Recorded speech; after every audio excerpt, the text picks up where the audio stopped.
Gil Martin here, and welcome everybody to today's episode of the Daily Packers Post, where we bring you in-depth videos on your Green Bay Packers.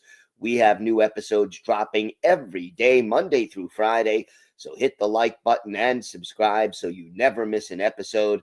And check out our website at thepackerspost.com for in-depth articles on your Packers 6 days a week. Today, 10 things we learned from the Packers' 35-25 win over the Steelers in Week 8. An important win for the Packers, an emotional win. Jordan Love outdueling Aaron Rodgers. Tucker Kraft catching 7 passes for 143 yards and 2 touchdowns as the Packers improve to 5-1-1 and keep hold of first place in the NFC North. The first thing we learned, Jordan Love outdueled Aaron Rodgers. This was arguably Love's best game of the season. He completed 29 of 37 passes for 360 yards and 3 touchdowns. And keep in mind that his receivers dropped at least 3 passes in this game, many of which would have kept drives alive. His final quarterback rating, 134.2. And at one point in this game, in the second half, Love completed 20 consecutive passes, including some off-balance throws that went into the teeth of the pass rush and ended up going for large gains. Love kept his cool, made both big plays and smart decisions, and proved that the moment was not too big as the student ended up outdueling his former mentor. And, here he is on national TV going up against Aaron Rodgers, and he leads the Packers offense to a 454-yard output, and they scored on their first 5 drives of the second half. Number 2, Tucker Kraft was a game breaker. If you're going to debate who the best tight end in the NFL is right now, any top conversation you have about the top 2 or 3 has got to involve Tucker Kraft. He caught a career high 7 passes for a career high 143 yards and added 2 touchdowns.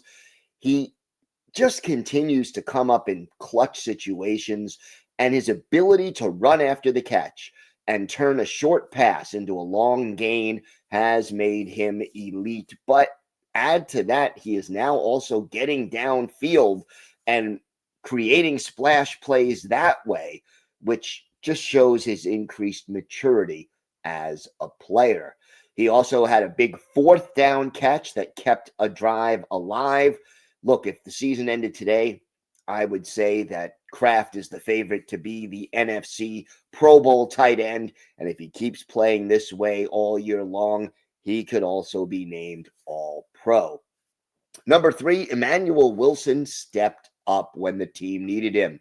Josh Jacobs was struggling in this game. The Steelers were crowding the box and gearing up to stop him, and he may still be dealing with the after effects of the injury that limited him a week ago. Jacobs ran 13 times for just 33 yards, although he did score a touchdown. So in the second half, Matt LaFleur started inserting Emanuel Wilson into the lineup more often, and Wilson provided the offense with a spark. He ran for 61 yards on just 11 carries. That's a 5.5-yard average per attempt, and he also caught 3 passes for 26 yards. He was the catalyst for the Green Bay rushing attack, which had just 19 yards in the first half, and he did what a backup is supposed to do, which is step up when the starter is either injured or having an off game.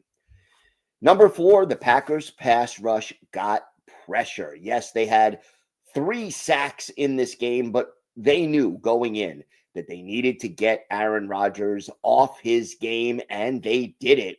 Rashawn Gary, 2 sacks, Micah Parsons, 1.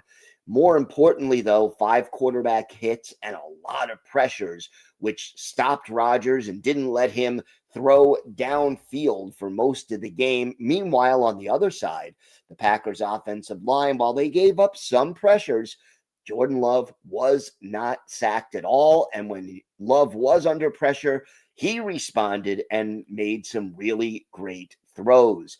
So, in a duel that was, billed as this quarterback battle, the Packers defense stepped up and limited the opposing quarterback's effectiveness by putting pressure on him. Number 5, Christian Watson contributed in his first game this year. Watson returned to the lineup after the Packers activated him off the PUP list, and he had an immediate impact. The biggest play, the 33-yard catch downfield that Love somehow managed to get off under pressure. And credit to Watson for adjusting to the ball in the air. 4 catches on 4 targets in this game for 85 yards. And he also made a key block that sealed the edge on Josh Jacobs' touchdown run.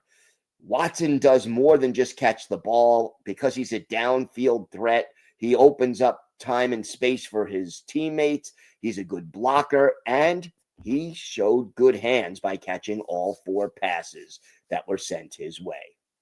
Number 6, kicker Brandon McManus got off to a slow start.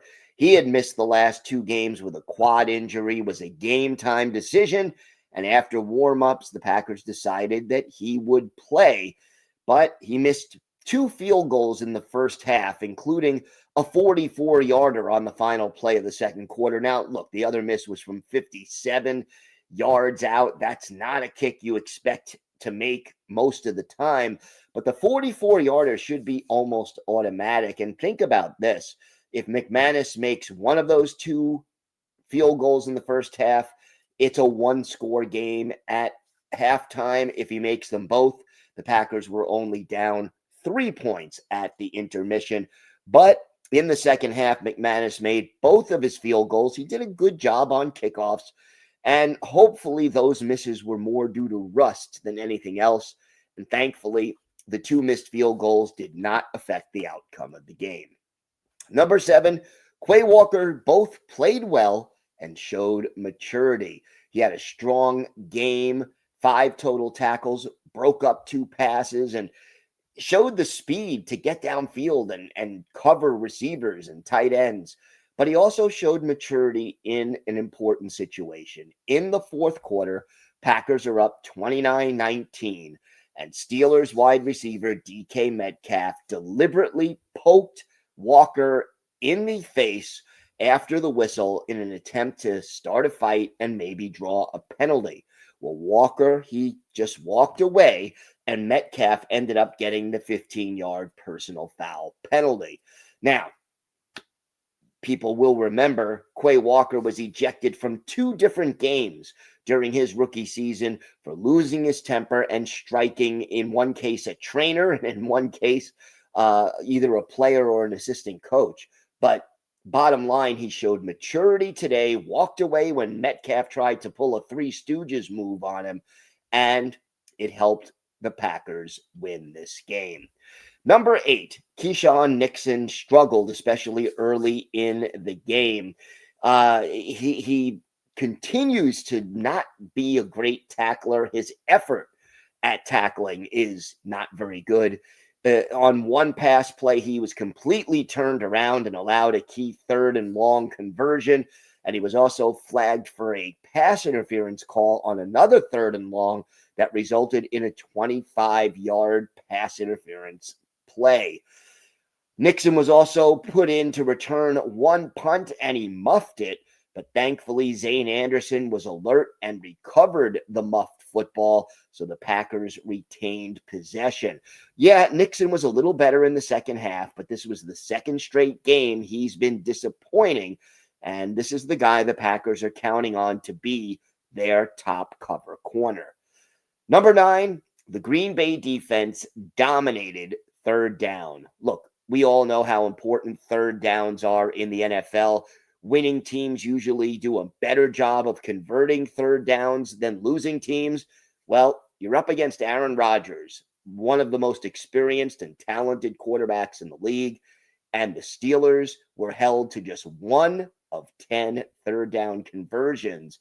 Now, the Steelers did help They put themselves in some third and long situations due to some penalties, but the Packers did a good job of rallying to the ball on short passes and making tackles, and they got enough pressure on Rodgers, as we discussed earlier, to keep the Steelers from sustaining drives. And in the second half, when the Packers scored on their first 5 possessions, Pittsburgh went 0 for 5 on third down, and that was a big factor in the win.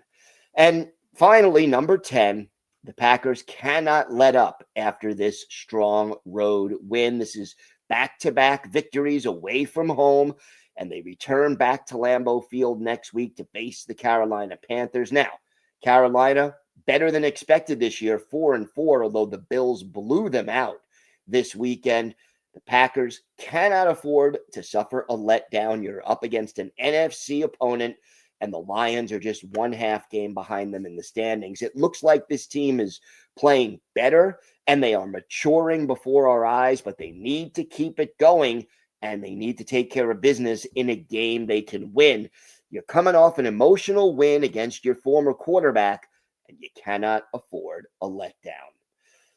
Check out our website at thepackerspost.com for in-depth articles on the Packers. Here on YouTube, hit the like button and subscribe so you never miss one of our episodes. I'm Gil Martin. Have a great day, everyone. Thanks so much for watching. And of course, go Pack Go.